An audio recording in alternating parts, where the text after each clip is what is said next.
Ao longo da história da humanidade, as civilizações indígenas de todas as Américas tinham pontos de vista distintos sobre a sexualidade, que estavam intrinsecamente ligados aos seus costumes, crenças e à forma como interagiam uns com os outros. À medida que avançamos no tempo e nos aprofundamos no intrigante domínio da sexualidade dos nativos americanos, deve preparar-se para conhecer os pormenores mais loucos e chocantes da sua vida sexual. Vamos começar. As culturas dos nativos americanos eram diversas e estavam espalhadas por uma vasta área geográfica. Como resultado, cada região tinha as suas próprias tradições e rituais únicos. No que diz respeito à sexualidade, estas culturas aceitavam uma abordagem holística que honrava a ligação entre os aspectos físicos, emocionais e espirituais das relações pessoais. Esta abordagem holística da sexualidade também era celebrada nas relações íntimas. A abertura e aceitação de uma vasta gama de orientações sexuais e identidades de gênero por parte da cultura indígena americana é uma das características mais interessantes e aliciantes da sexualidade indígena americana. Várias comunidades indígenas acreditavam que algumas pessoas nasciam com dois espíritos, um masculino e um feminino, e que essas pessoas possuíam características de ambos os sexos. Eram normalmente respeitados como mediadores entre os reinos físico e espiritual, desempenhando papéis fundamentais nos ritos e celebrações das comunidades tribais em que participavam. As pessoas de dois espíritos gozavam de um elevado nível de respeito nas suas respectivas sociedades. Ocupavam frequentemente posições de poder e eram consideradas como pacificadoras e mantenedoras do equilíbrio no seio da tribo. Isto ajudava a manter a harmonia e o equilíbrio.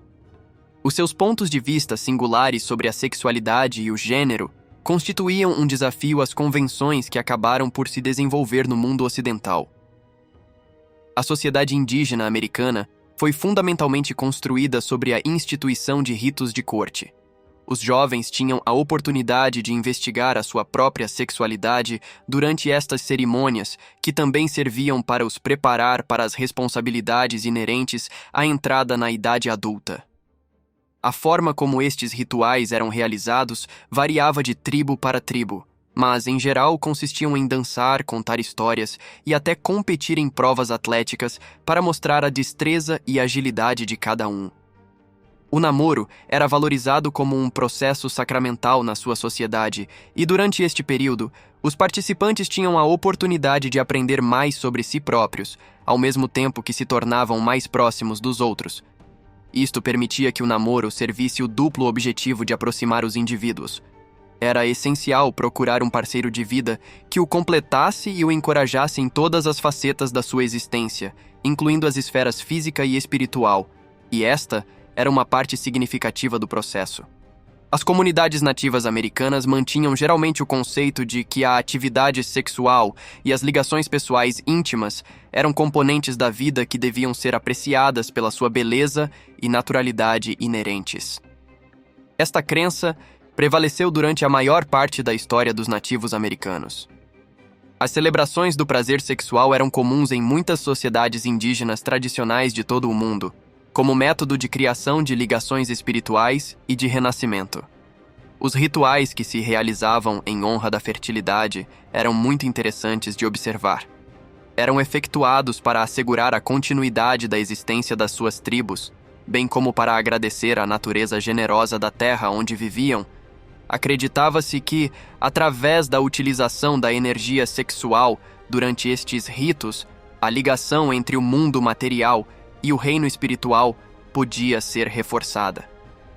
Durante estas cerimônias, os participantes realizavam frequentemente atividades como o canto, a dança e reuniões comunitárias.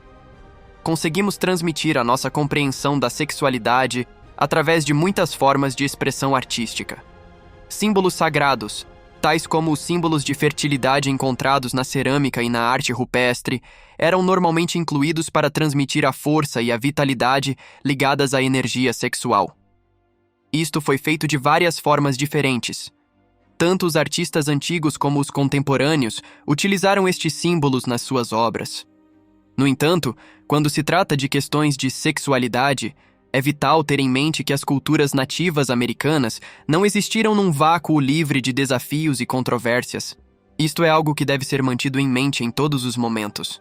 A chegada dos colonos europeus, que frequentemente impunham atitudes restritivas em relação à sexualidade e às relações românticas, resultou em mudanças significativas no seu modo de vida, o que levou ao desenvolvimento de novas práticas culturais.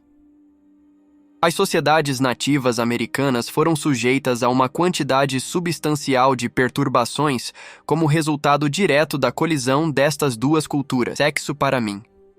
Em 1649, quando a mais cristã das aldeias corria o risco de ser expulsa do território tradicional, os jesuítas esforçavam-se por abolir este ritual. Isto passou-se na época da Inquisição Espanhola. A história aborda uma variedade de facetas da cultura tradicional das famílias com um só pai. Parece ilustrar que a sua atitude expressa publicamente em relação ao sexo era algo a celebrar e não a restringir, e sugere que a sexualidade feminina era algo considerado natural e não uma construção. Além disso, parece demonstrar que a sua atitude publicamente articulada em relação ao sexo era algo a celebrar e não a limitar. Para além disso, dá a impressão de que a sexualidade feminina era algo considerado natural, em vez de algo criado. Este local foi outrora o lar de uma sociedade que pertencia ao povo aborígene antes da chegada dos colonos brancos peludos. O Indian Act concedeu aos homens uma autoridade adicional, ao mesmo tempo que reduziu o controlo que as mulheres detinham. A palavra squad, esquadra, que originalmente significava fêmea ou mulher, ficou ligada a conotações negativas em resultado da opressão praticada durante a época colonial e da pobreza generalizada que existe atualmente. As pessoas de ascendência aborígene, que foram enviadas para escolas residenciais, foram ensinadas sobre o que constitui uma agressão sexual como parte da sua educação. As práticas sexuais dos nativos americanos eram complexas, artisticamente atrativas e intimamente ligadas às crenças culturais e espirituais do povo nativo americano. As sociedades nativo-americanas possuíam uma profunda compreensão do poder e do significado da sexualidade na existência humana. Isto é comprovado pelo facto de aceitarem uma grande variedade de orientações sexuais e de reverenciarem as características sagradas das ligações pessoais íntimas. Assim termina a investigação de Hoye sobre o mistério que envolve a vida sexual dos nativos americanos, que revelou algumas das verdades mais invulgares que se podem imaginar sobre as suas práticas sexuais. Não se esqueça que ter consciência e respeito pela grande variedade de experiências humanas que ocorreram ao longo da história permite-nos construir um presente mais acolhedor e compassivo. Isto é algo que se deve ter sempre em mente. Obrigado por assistir. Adeus.